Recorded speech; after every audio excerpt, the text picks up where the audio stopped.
Historians tracing the collapse of world currencies keep finding the same sequence, 7 stages long, in every well-documented case. Not one clean exception. Not once. And here's the part. Almost none of the videos covering this pattern ever test properly. What actually happens when a country's economy collapses under the weight of its own currency isn't chaos. It's a schedule. The Portuguese real followed it. The Dutch guilder followed it. The British pound followed it. And right now, the US dollar is deep inside it. But before I show you exactly where the dollar sits, I'm going to do something the usual 4-currency countdown never does. I'm going to test the pattern itself. Against a currency almost nobody drags into this conversation. One that outlived the pattern's own math by more than a century. 4 currencies, 7 stages, 80 to 110 years apiece. That's the version of this story you've probably already heard. I'm adding a 5th case, pulled from further back than the usual countdown ever reaches, and holding the timeline up against it, stage by stage. Sometimes the pattern survives contact with the evidence. Sometimes it doesn't. Either way, by the end you'll understand exactly where the dollar sits right now, and why that answer is more interesting than it's doomed or it's fine. How reserve currencies work. Here's the mechanism, stripped to its parts. A reserve currency isn't just money that happens to be popular. It's money other countries are structurally required to hold, because it's the unit their oil is priced in, their sovereign debts are settled in, and their central bank vaults are built around. Think of it less like a popular product and more like the electrical outlet in a hotel room on the far side of the world. You didn't choose the voltage. You didn't choose the plug shape. But if you want to charge anything, you use their system, on their terms. The country that fills that role gets to run a very specific kind of overdraft. It can buy real goods with money. It prints, while everyone else has to earn that same money by producing something real to sell. Economists call the upside of this exorbitant privilege. What gets skipped is the bill that comes with it. Every nation that has held this position has eventually discovered that being the world's electrical outlet comes with 7 stages of consequences, always in the same order. Military control of trade, a trade surplus, formal recognition, deficits, debasement, lost confidence, and finally, replacement. Stage 1. Military control of the routes trade actually flows through. Stage 2. The surplus that control produces. Stage 3. Formal, worldwide recognition. The peak. Stage 4. The reversal into deficit spending. Stage 5. Debasement, when the deficit gets paid for by printing instead of producing. Stage 6. The search for alternatives as confidence in the currency cracks. Stage 7. Replacement. Every case in this video moves through those 7, in that order. What's not fixed is how long it takes. One case takes 80 years. Another takes almost 300. That gap is the whole point of what follows. Portugal's trade empire. Start with Portugal, the earliest case with reasonably solid records. Stage 1 arrived in 1488, when Portuguese ships rounded the Cape of Good Hope and opened a sea route to Asia that bypassed the Ottoman-controlled land corridors entirely. Lisbon didn't just discover a path, it armed it. Fortified trading posts at Goa, Malacca, and Mozambique meant Portuguese cannons, not Portuguese economics, decided who traded in the Indian Ocean. Stage 2 followed fast. Spices, silk, and porcelain flowed toward Lisbon at markups that built one of the wealthiest courts in Europe. Stage 3, formal recognition, arrived in the early 1500s, when merchants across Europe and Asia began writing trade contracts denominated in the Portuguese real. That's the peak, and per the pattern, it's also the beginning of the end. By the mid-1500s, Portugal had slid into Stage 4, importing grain, textiles, and manufactured goods it no longer produced at home, funded by Brazilian gold rather than anything Portugal was building. Stage 5 hit in the 1550s, when the crown began quietly cutting the silver content of its coinage. Merchants noticed. By the 1570s, Stage 6 was underway, with Asian and European traders demanding Spanish silver or Venetian ducats instead of reals, or asking for more of them to compensate for the debasement. Stage 7 arrived without a treaty or an announcement. By 1600, the real had simply been dropped by the people who used it. And here's the detail that sets up everything that follows. The currency that replaced it wasn't a European rival doing the same thing Portugal did, only better. It was silver, mined an ocean away, on a mountain most Europeans never saw. that Spain had turned into the first coin the entire world actually agreed on. Quick pause here, because the next case is the one this whole video is really built around. If this kind of stress testing is useful to you, that's the whole premise of this channel. Now Spain. Spain's silver monopoly. Stage 1 for Spain didn't look like Portugal's. There was no dominant navy imposing tolls on the Indian Ocean. Spain's version of military and territorial control was a monopoly on supply itself. The Silver Mountain of Potosi, discovered in the Andes in 1545, followed a few decades later by the mines of Zacatecas in Mexico. Between 1500 and 1800, Spanish America produced somewhere in the range of 150,000 tons of silver, with Potosi alone supplying an estimated 60% of the world's silver during its 16th and 17th century peak. Spain didn't need to control sea lanes the way Portugal did. It controlled the one input every other power on the planet needed for coinage, and for a while, that amounted to nearly the same advantage. Stage 2 is where the Spanish case immediately gets strange, and this is the first crack in the clean version of the pattern. Portugal, the Dutch, and later Britain all built their surpluses by selling things: textiles, ships, manufactured goods. Spain barely bothered. Silver arrived by the ton and, instead of feeding a domestic industry, passed straight through the country and out the other side, paying for Flemish tapestries, Genoese loans, and Asian silk and porcelain. Contemporaries joked that Spain was the throat through which the New World silver passed on its way to everyone else's pocket. That's not really a trade surplus in the sense Portugal or Britain had one. It's closer to a resource windfall that never converted into productive capacity, which matters later, because it means Spain skipped past the part of the pattern where a reserve currency nation builds something durable and went almost directly into spending. The silver standard begins. Stage 3, formal global recognition, didn't arrive through a treaty either. There was no Congress of Vienna moment for Spanish silver, no conference where nations sat down and agreed to peg their money to the real Dia Ocho. It happened through the market itself, and historians actually have a date for it. Economic historians Dennis Flynn and Arturo Giraldez have argued that global trade as a genuinely worldwide system effectively began in 1571, the year Spain founded Manila and linked for the first time a continuous route connecting the Americas, Europe, and Asia through a single silver-based currency. No formal agreement. Just merchants on 3 continents independently arriving at the same conclusion. Spanish silver was the coin everyone would accept. But that raises a question. The standard telling of this pattern skips entirely. Accept it why? The usual answer is supply side. Spain had the mines, so Spain had the leverage. That's half true, and it's the half that makes for a better trailer. The other half is demand, and it's the more interesting half. China, under the Ming and later the Qing dynasty, had shifted its own fiscal and monetary system onto a silver standard, meaning provinces across the empire needed silver simply to pay what they owed the state. A large share of the silver mined in the Americas eventually made its way across the Pacific to China via the Manila Galleon route, not because Spain forced it there at gunpoint, but because tax policy in Beijing created structural appetite for it on the other side of the world. Every one of the 4 currencies in the standard version of this story earns its reserve status by supplying something the world needs. Spain is the clearest case where you can actually watch the demand side of that equation working on its own. A tax reform in one empire pulling silver across an ocean. It took Spanish sailors 4 months to cross.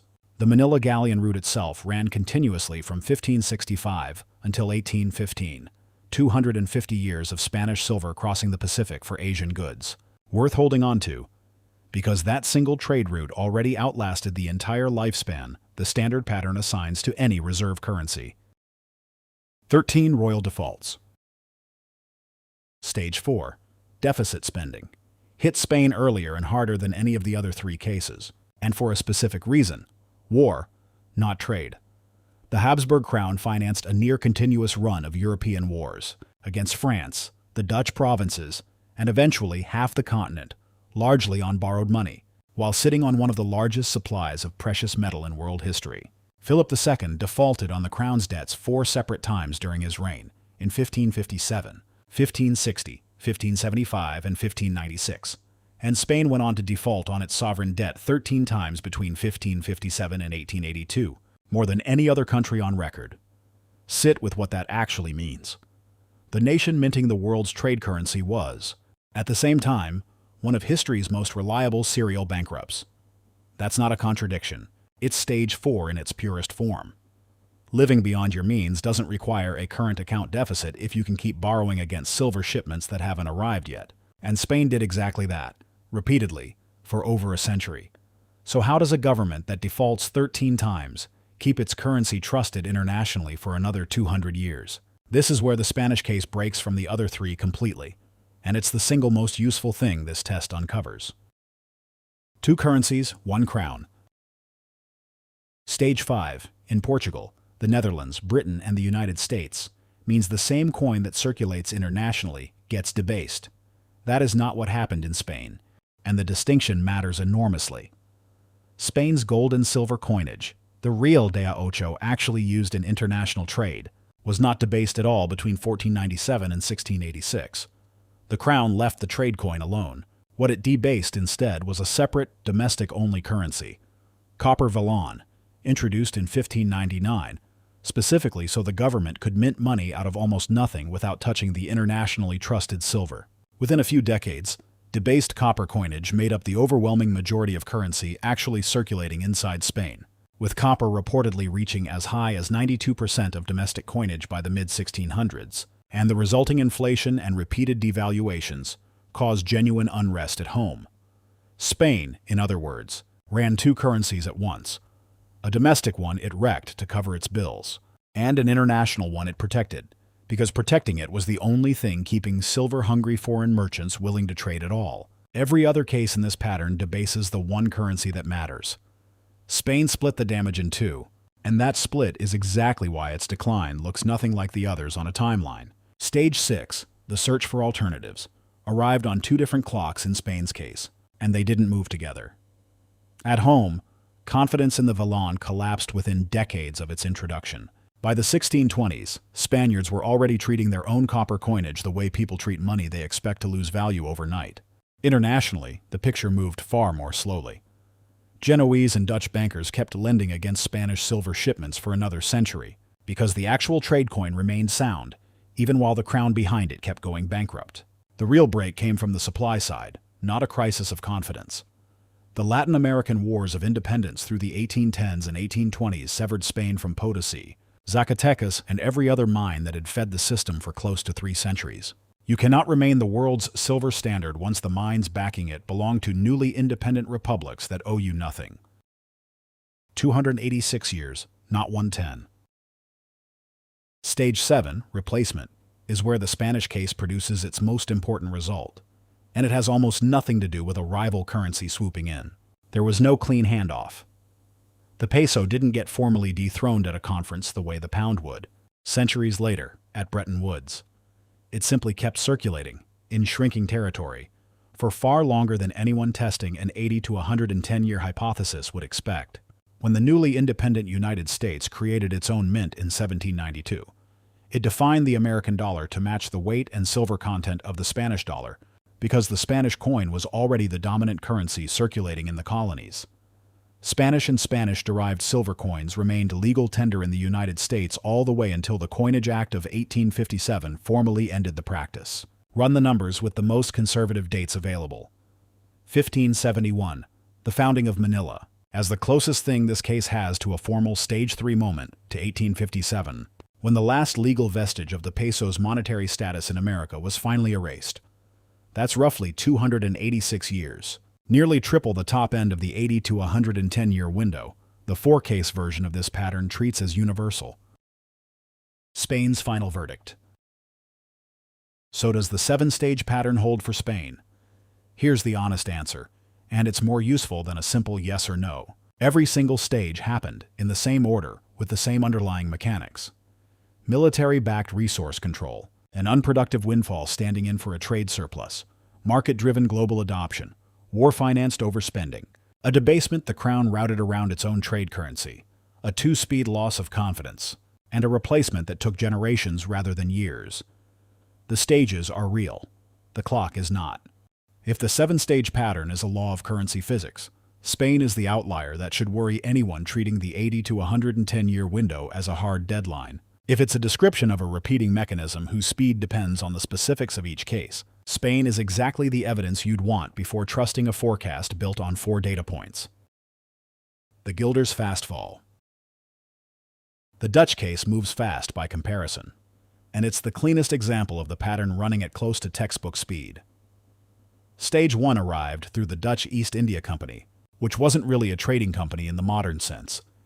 It was a company with its own navy, capable of seizing Portuguese trading posts across the Indian Ocean and enforcing its own monopoly at gunpoint. Stage 2 followed as Amsterdam turned itself into the warehouse of the world, buying low in one market and selling high in another on a scale no city had managed before, merchant wealth stacking up along the canals. Stage 3, formal recognition, arrived by the mid-1600s, when international bills of exchange were routinely written in guilders and Amsterdam's markets became the deepest and most liquid in Europe, deep enough that even Britain's own East India Company sometimes settled transactions there rather than in London. Stage 4 crept in through the 1700s as accumulated Dutch capital shifted from trade and production into finance. It became more profitable to lend money to other nations than to make things and sell them. A comfortable way to live and a dangerous way to remain a reserve currency. Stage 5 followed the same logic as everywhere else. Expensive wars, expensive colonial upkeep, and a government that started printing to cover the difference once borrowing got too costly. Stage 6 arrived as French, British, and other European powers quietly shifted reserves elsewhere through the late 1700s. And Stage 7 had a specific, nameable successor. Britain's industrial base and naval dominance gave London's financial markets a depth Amsterdam could no longer match, and the transition, while not instant, took roughly 30 years rather than 3 centuries. Call the Guilders' run about 80 years as the dominant global standard, tracking closely with the pattern's low end. Britain's century run. Britain compressed the same 7 stages into a longer run at a larger scale. Stage 1 was naval, not commercial dressed up to look that way. By the 19th century, the Royal Navy outnumbered the next several fleets combined, and Britain held direct control over Gibraltar, the Suez Canal, Singapore, and the Strait of Malacca, meaning almost nothing moved through global trade without passing a British-controlled choke point. Stage 2 came from manufacturing, rather than resource extraction. Textiles, steel, and machinery flowed out. Raw cotton, tea, and rubber flowed in, priced on terms London set unilaterally. Stage 3 arrived with unusual precision at the Congress of Vienna in 1815, when the pound sterling was explicitly written into the post-war settlement as the reference standard for international finance, the closest thing to a formal treaty moment this pattern has before Bretton Woods. Stage 4 set in gradually through the back half of the 1800s, as Britain leaned increasingly on income from overseas investments rather than fresh manufacturing output, extracting returns from capital planted decades earlier, instead of creating new wealth at home. Stage 5 hit in 2 waves tied directly to global war. Britain left the gold standard temporarily during the First World War to cover the cost of fighting it, then abandoned gold for good after the Second, when the pound floated and began losing value in earnest. Stage 6 moved unusually fast for this pattern, triggered by a single event rather than a slow erosion. Britain's 1949 devaluation of the pound by roughly 30% in one announcement, which pushed reserve managers worldwide to start shifting holdings toward the dollar rather than wait to see what came next. Stage 7 followed within about 15 years. Total run for the pound as the dominant global standard, measuring from 1815 to the post-war transition. Roughly a century and a third, near the upper edge of what the 4-case version calls its range. The Ducat Exception. Before applying any of this to the dollar, it's worth pausing on a currency that gets left out of every version of this pattern, because the reason it gets left out is instructive. The Venetian gold ducat, first minted in 1284, kept the same weight and the same near-pure gold content for over 500 years, until the Venetian Republic itself was dissolved by Napoleon in 1797. It was trusted from London to Cairo to the Mughal courts of India, for longer than the entire history of the United States as a country. If you're testing the 7-stage pattern honestly, you have to ask why the Ducat doesn't count as a 6th case that breaks the model outright. 500 years, no debasement, no collapse. The honest answer is definitional, not evasive. The ducat was never backed by anything resembling Stage 1. Venice controlled some Mediterranean shipping lanes, but never held the kind of trade route chokehold Portugal, the Dutch, Britain, or Spain's silver monopoly represented, and it never ran the kind of state-level deficit spending that drives Stage 4. It functioned less like a reserve currency in the modern sense, and more like a stable species standard that never got tested by the pressures that create the other stages in the first place. Leaving it out isn't cherry-picking the data that fits the thesis. It's the same reason you wouldn't grade a car's crash rating using a vehicle that has never been driven. Now the dollar. Same 7 stages, same order, and this time you're watching them happen in real time rather than reading about them in an archive. Quick clarification before we go further.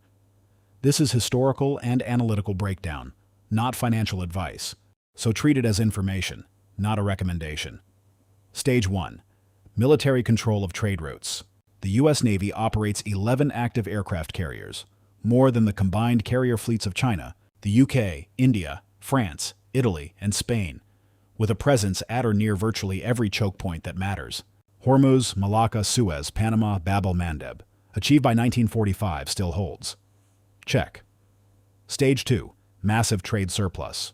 From 1945 through roughly 1970, American factories supplied a world still rebuilding from war, running one of the largest and most sustained export surpluses in modern history to that point. Check and closed. This stage doesn't repeat. Stage 3. Formal recognition. 44 nations, meeting at Bretton Woods in July 1944, formally agreed to make the dollar the pivot of the post-war monetary system, pegged to gold, with every other currency pegged to it. Unlike Spain's market-driven adoption or the Dutch case's gradual shift, this is the cleanest, most explicit Stage 3 moment in the entire dataset. Check. Stage 4. The reversal. The U.S. trade balance flipped permanently into deficit in 1971, the same year the dollar's gold peg was severed. By the 2000s, the annual trade deficit was running in the hundreds of billions. Check. Printing the dollar. Stage 5. Debasement, expressed through printing rather than clipping coins. The Federal Reserve's balance sheet grew from roughly $900 billion before the 2008 financial crisis to about $4.5 trillion by 2014 through successive rounds of quantitative easing, then expanded again to nearly $8.9 trillion by 2022 in response to the pandemic, before declining to roughly $6.5 trillion by 2025 under quantitative tightening. That's the monetary base multiplying several times over in a decade and a half. Check. To be clear about scale, none of this makes the dollar's Stage 5 comparable to a true hyperinflationary spiral. Venezuela's Bolivar shows you the extreme end of that same debasement mechanism, unmoored from any reserve currency privilege at all. The IMF's October 2018 World Economic Outlook projected Venezuela's annual inflation would reach roughly 1.37 million% that year, a scale of debasement no reserve currency issuer in this dataset ever approached. Precisely because none of them had lost the external demand, a reserve currency still enjoys even in decline. The contrast is the point. Hyperinflation of that kind is what debasement looks like once external trust is already gone. The dollar's Stage 5 looks nothing like Venezuela's. It looks like Britain's in the 1940s, or Spain's Valon in the 1600s, contained within a currency that still has somewhere to be spent. Stage 6, the search for alternatives. This is where the dollar sits today, and it's worth being precise about the evidence rather than reaching for the most dramatic version of it. The dollar's share of disclosed global central bank reserves has fallen from a peak of about 72% in 2001 to roughly 58% in 2024, a real decline spread across more than 2 decades, not a sudden flight. Central banks bought over 1,000 tons of gold in each of 2022, 2023, and 2024, the heaviest sustained buying since the 1950s, concentrated in exactly the kind of countries you'd expect to be hedging dollar exposure. Saudi Arabia and China have been negotiating yuan-denominated oil settlement in some form since at least 2016, though as of the most recent analysis, the actual volume of oil priced outside the dollar remains limited relative to the overall market. Worth stating precisely because this kind of test rewards honesty about pace, not exaggeration of it. None of this is Stage 7. All of it is textbook Stage 6. Not panic.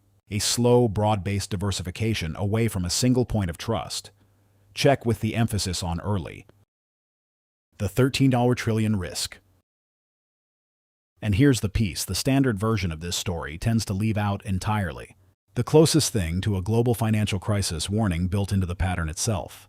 Dollar-denominated credit extended to borrowers outside the United States stood at roughly $13.2 trillion at the end of 2024. That is not U.S. government debt. It's private and sovereign borrowing, in dollars, by entities that don't control the currency they owe. Every one of the 4 classic cases in this pattern eventually produced exactly this kind of cross-border exposure. And in every case, the unwind of that exposure, not the reserve currency issuer's own economy, was where the real financial contagion showed up. It's the same mechanism, at a scale none of the earlier 4 cases ever had to manage, because none of them were the reserve currency for the entire globe simultaneously. Same stages, different clocks. Step back and look at what testing this pattern against a 5th case, and weighing a 6th that doesn't qualify, actually tells you. The clean version, 4 currencies, 80 to 110 years each, tidy handoffs from one to the next, is a real pattern, but it's a compressed one. Extend the sample backward and 2 things happen at once.